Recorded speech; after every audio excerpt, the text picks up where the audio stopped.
Alhamdulillahirabbil alamin wassalatu wassalamu ala asyrafil anbiya wal mursalin wa ala alihi wa sahbihi ajmain amma ba'd.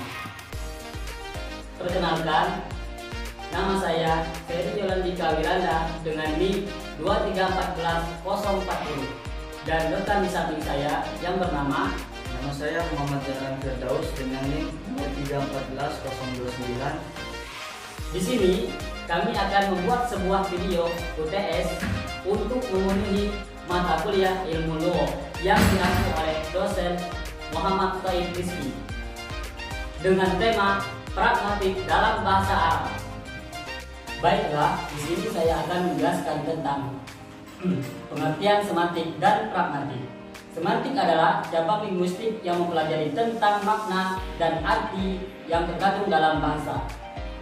Sedangkan pragmatik adalah cabang linguistik yang mempelajari hubungan antara konteks luar bahasa dan maksud tuturan melalui penafsiran terhadap situasi di mana tuturan tersebut digunakan.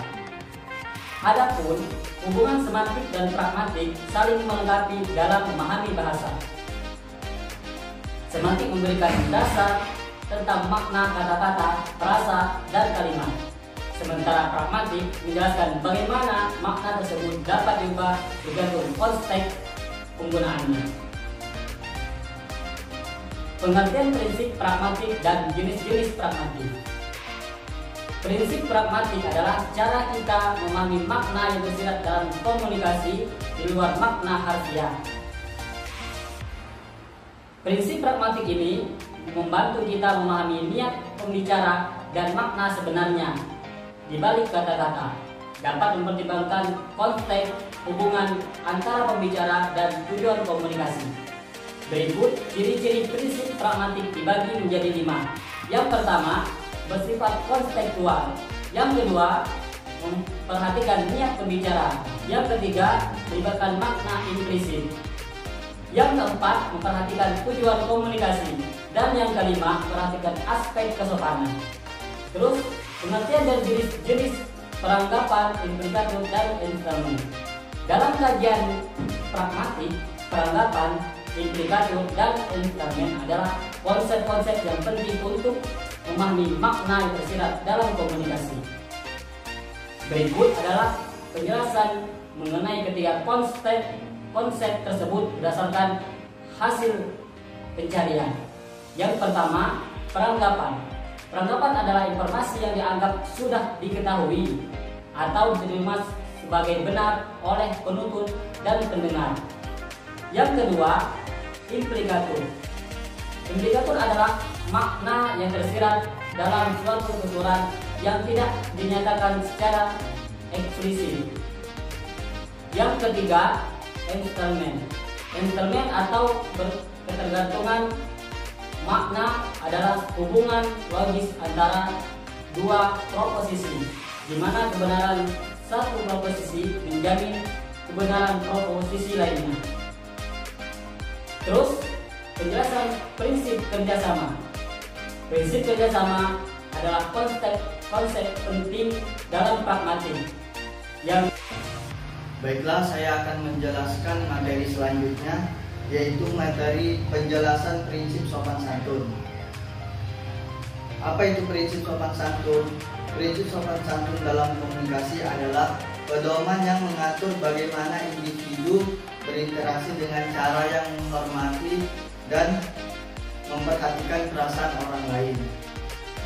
Prinsip ini sangat penting dalam menjaga hubungan sosial dan tidak terjadinya konflik. Prinsip sopan santun ini memiliki 4 maksim yang harus diterapkan dalam interaksi sosial, yaitu maksim kebijaksanaan, yang kedua maksim kedermawanan, yang ketiga maksim pujian, dan yang keempat maksim kerendahan hati. Saya akan menjelaskan 4 maksim ini. Yang pertama itu maksim kebijaksanaan. Maksim kebijaksanaan yaitu mengurangi kerugian bagi orang lain dan menambah keuntungan mereka. Yang kedua, maksim kedermawanan. menunjukkan kebaikan dengan memberikan bantuan atau informasi tanpa pamrih. Yang ketiga, maksud pujian yaitu menghargai dan memuji orang lain untuk meningkatkan suasana positif. Terus yang keempat, yang terakhir, menyampaikan diri dengan rendah hati dan tidak berlebihan dalam menonjolkan diri. Materi selanjutnya yaitu konsep kalimat, proposisi, dan tuturan. Kalimat, proposisi, dan tuturan adalah konsep penting dalam linguistik dan pragmatik yang berkaitan dengan cara yang diungkapkan dan dipahami dalam komunikasi. Berikut adalah penjelasan masing-masing konsep. Konsep yang pertama yaitu konsep kalimat. Konsep kalimat adalah satuan bahasa yang terdiri dari satu atau lebih kata yang memiliki makna dan dapat menyampaikan informasi, pernyataan, pertanyaan, atau perintah. Dalam konteks ini, kalimat ini dipandang sebagai kesatuan ujar yang mengungkapkan suatu konsep pikiran atau perasaan. Contoh dari kalimat ini yaitu ibu pergi ke pasar, yang artinya ibu pergi ke pasar ini menyampaikan informasi tentang tindakan yang dilakukan oleh subjek. Subjek itu yaitu ibu. Terus yang kedua, proposisi. Proposisi adalah makna atau isi dari sebuah pernyataan yang dapat dinyatakan benar atau salah. Proposisi berfokus pada konten informasi yang disampaikan oleh kalimat tanpa mempertimbangkan bagaimana kalimat itu diucapkan dalam konteksnya. Contoh dari proposisi ini yaitu hujan turun, yang artinya pernyataan bahwa hujan sedang terjadi. Terus yang terakhir yaitu tuturan. Tuturan merujuk pada penggunaan bahasa dalam konteks komunikasi nyata. Tuturan ini mencakup cara penutur mengungkapkan kalimat dalam situasi tertentu dan bagaimana pendengar memahami makna tersebut. Tuturan tidak hanya mempertimbangkan makna literal dari kalimat, tetapi juga konteks sosial, tujuan komunikasi, dan hubungan antara penutur dan pendengar. Contohnya yaitu, contoh dari tuturan, ketika seseorang mengatakan cuaca hari ini sangat panas. Dalam konteks tertentu, tuturan tersebut, contoh tersebut mungkin mengimplikasikan permintaan untuk menyalakan pendingin ruangan. Adapun hubungan antara kalimat, proposisi, dan tuturan. Hubungan kalimat adalah bentuk fisik dari bahasa yang digunakan untuk menyampaikan informasi. Hubungan proposisi adalah makna yang terkandung dalam kalimat tersebut, sedangkan tuturan mencakup konteks di mana kalimat diucapkan dan bagaimana makna dipahami oleh pendengar.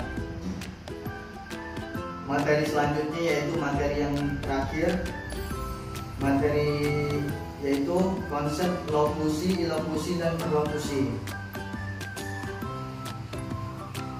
Dalam kajian pragmatik, lokusi, ilokusi, dan perlokusi adalah 3 jenis tindak tutur yang menjelaskan bagaimana makna dihasilkan dan dipahami dalam komunikasi.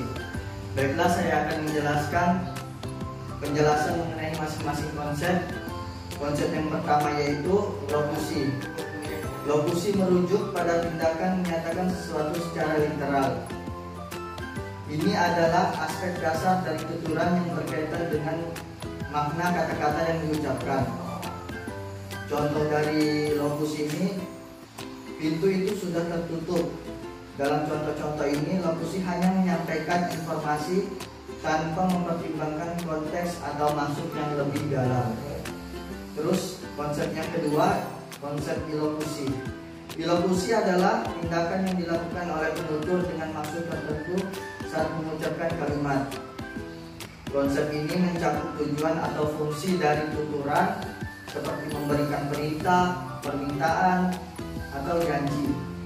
Contoh dari lokusi ini yaitu, saya berjanji akan datang besok.